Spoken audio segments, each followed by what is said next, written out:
All right, continuing with our Better Learning podcast. Can you please introduce yourself? Tell us what you do. Hi, I am Dr. Krystal L. Clemons. I'm the founder, CEO, and lead consultant of Our Village Consulting, and I focus on school, family, community engagement with marginalized communities and families. And I also dabble a little bit in neurodiverse students and families as well. Well, we're so excited to have you on here. Can you also give us a fun fact about yourself? Ooh, fun fact. Here's a fun fact that most people who know me are well aware of. This fact is that I'm a Disney adult. Love that. Most people know that about me. So yeah, I'm a Disney adult. Does that mean how often do you go to Disney? As often as I can, which is not often now, because in this economy, it's like who's going to Disney in this economy? I try to, in different places, and whenever I go to Orlando to speak, then after I'm done, you can find me at the park All right. somewhere. Favorite Yeah. ride? Ooh, okay, this might be corny, but I absolutely love Small World. How can you not? I love Small World. And by the way, I've been to both Disneyland and Disney World. I'm a Disney World girl. Went to Disneyland once, and the Small World ride at Disneyland is way better. I'm just gonna go on record. And they're say that. actually redoing it. They are? Yeah, huh? Don't make me go out there. They actually, it might be back open now, so you may have to go back I out. want to see. I'm excited now. I'm excited. Well, excited to jump into this with you. I want to know what radically student-centered means to you. Well, in my work with school, family, community engagement, it means everything.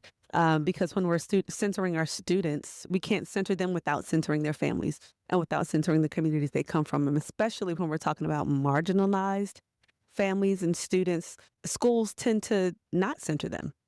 We talk about them. We talk about them as they're the problem, and we look at them through the deficit-based or deficit lens. But we're not looking at them through the strengths that they already have. And unless you center the student and the families and communities that they come from, you're not going to see the strengths that they have. So for me, radical student-centered mindset is a strengths-based mindset, because if you center the student, you see the student. And if you don't see the student, you're not going to be effective in whatever it is you're trying to do with them. I love that. That's so true. I've talked to a lot of people today, and we've talked about you have to get everybody on board, right? You have to be student-centered first, like students first, but that you've got parents, you've got teachers, you've got school administration, and you need to have alignment. So you can have students first, but everyone's got to come along with that, right? Let's jump into this question that you rolled on our wheel. How do you ensure all voices, students, staff, families, community are heard and valued during the early stages of a project or any project? Well, first of all, this is a big problem in schools, is that they have all these ideas and they have all of these initiatives and projects about people, but they don't actually develop these initiatives and projects and ideas with people. And they don't go to the places where the people are. They're expecting the people to come to them. It doesn't work that way. If you want to actually, truly, I'm going to say it like that. If you truly want to center the voices, you got to go to where the people are. What movie was that? Was it Field of Dreams? If you build it, they will come. If you build it, they will come. Well, that's not really true. It's not in this case. The case is, if you want it to be built, you better go to them to help and get them to help you build it, if you truly want it built and if you truly want it for them. And so the other piece of that is, don't go to them to get their voices, quote unquote, and then not listen. Don't go to them to say, hey, we got their input, but did you?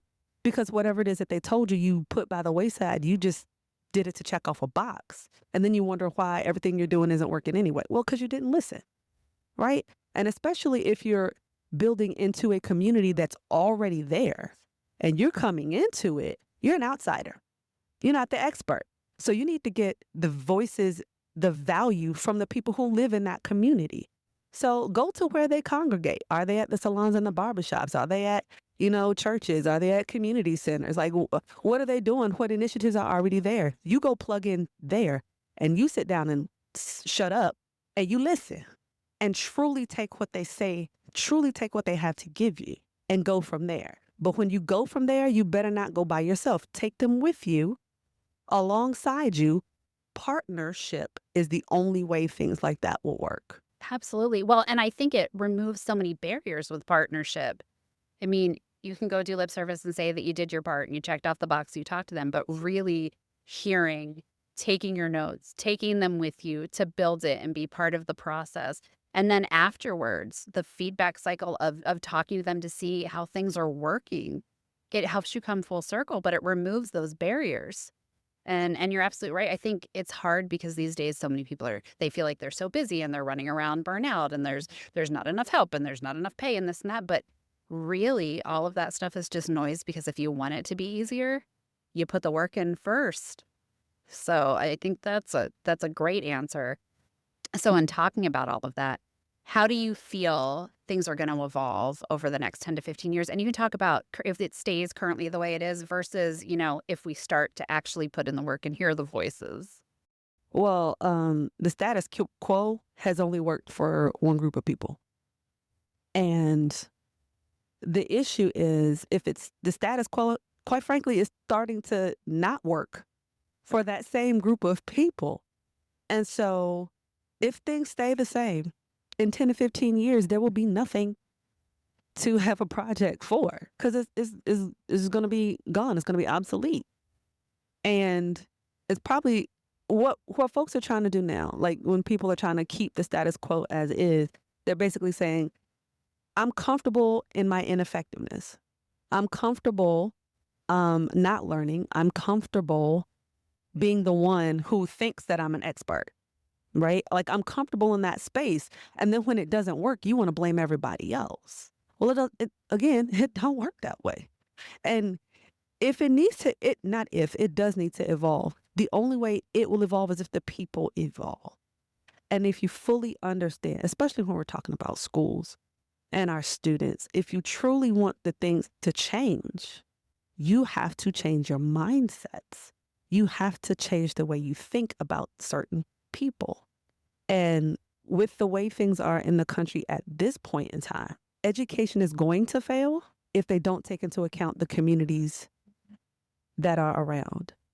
We talk a lot about that with community. It's really important because that's part of it. It's not just the students, not just the teachers, it's the community. I had a talk with somebody earlier who she was saying, we build these new spaces and we propel ourselves forward with these great new ways that weren't going to impact the kids, and then nobody uses them the right way because everything is so archaic and everybody's stuck in it. And there's the change management part of it because people are resistant to change. And so especially you look at school districts and people have been doing it the same way for a long time.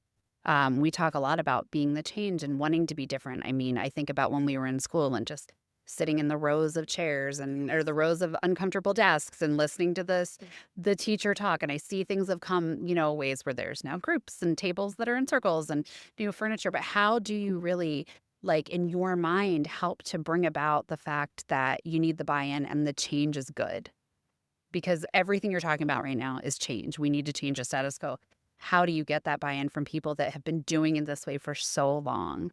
And that's the hard part. The people who are stuck to the status quo, the people who are comfortable in their ineffectiveness don't want to share the power. And so when you're making decisions, you want to make the decisions for people instead of having those people make the decisions with you. And that's a power grab that doesn't work. And so if you want buy-in, and when I talk about, because again, I focus on like marginalized families and communities and that sort of thing. And one of the major issues within schools with marginalized families, particularly Black families, right, is that, we don't have buy-in from the families. We don't have buy-in from the students. Well, they don't trust you. Why am I going to buy into a program that you developed for me and you didn't ask me what I thought? Why am I going to go to a new space that you built, that you developed, and you didn't ask me what I needed? You're coming to me saying, we think you need this, so this is what we got for you. Ta-da, I don't need your saviorism. So I don't trust you, and I'm not finna use your little fake green space. I'm not gonna do it because you didn't ask me what I needed. And that's the problem. We're trying to tell people you need this instead of asking them, what do you need? Sure, absolutely. Well, I love the fact that you're out there imparting change. Would love to hear just a great example of something that has been soul satisfying to you, a difference that you feel like you've really made out there, because it sounds like that's what you're doing. Well, one of the things that I've been able to do, I created something I call the village model of community engagement. And it's based on, as is the name of my company, Our Village Consulting, is all based on the African proverb, it takes a whole village to raise a child. And so just this whole concept of, children come from somewhere, like let's go back to where they came from and work with them. And so part of my model, I use the Divine Nine, which is Black Greek letter organizations, 5 fraternities, 4 sororities that are rooted in Black American culture. And they were all founded by Black people. Of course, when Black people were excluded from sororities and fraternities, we created our own, just like we created HBCUs, historically Black colleges and universities, because we were not allowed in the Harvards or the Yales of the world, right? So we created our own stuff. And so the Divine Nine, of which I'm a member of one of the sororities, Alpha Kappa Alpha Sorority Incorporated. We're the first Black sorority for college-age Black women. Through my organization, we have national mandates that we have to do because our organizations are lifelong. You can join after college. Like, it's not just a college thing. And so I'm almost 20 years into my organization. And so what I've been able to do, and we're going to do it again this spring. We did this past spring, and we're going to have to do it again this spring. Our national organization has mandated us to have what we call YLI, Youth Leadership Institutes. And they're for middle school kids, ages 11 to 13. And it's basically a leadership development program for middle school age students. And so we were able to do that in my local community of Charlottesville, Virginia, where I live. And we worked with students, and the numbers were drastically different at the end than they were at the beginning. So some of the things that we measured for, grades, we measured for disciplinary infractions, how do the students perceive their leadership abilities, that sort of thing. All of those numbers drastically improved by the end, and we only did it for, I think, 4 or 5 months. Our students chose a community service project to do. They chose it. We did not choose it for them. They chose to do hygiene and food bags for a local community entity that we have in Charlottesville called The Haven, and that's for unhoused people. So they weren't able to do that for them. And that's what the kids chose. We didn't choose that as the adults. The kids chose that. And they took great pride in what they did. And then at the end, we also asked their parents, how has your child changed? Has your child changed? What have you seen? And they were like, it's almost some of them were like, we almost got a different kid back.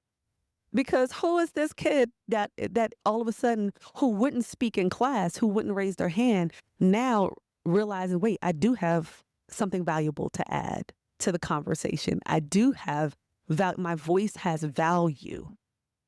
And so now these kids are raising their hands. They're taking on more responsibility. They're becoming sure of themselves. Some of them more sure of themselves, because we had some kids who were quite sure.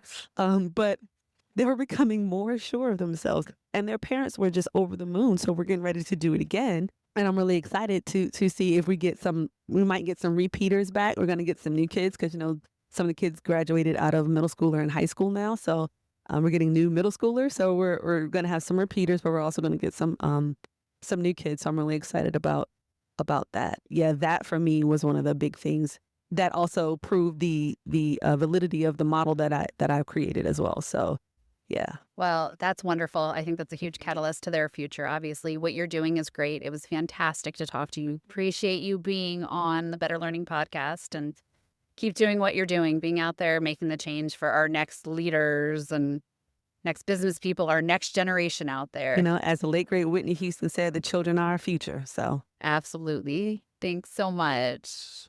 Thank you.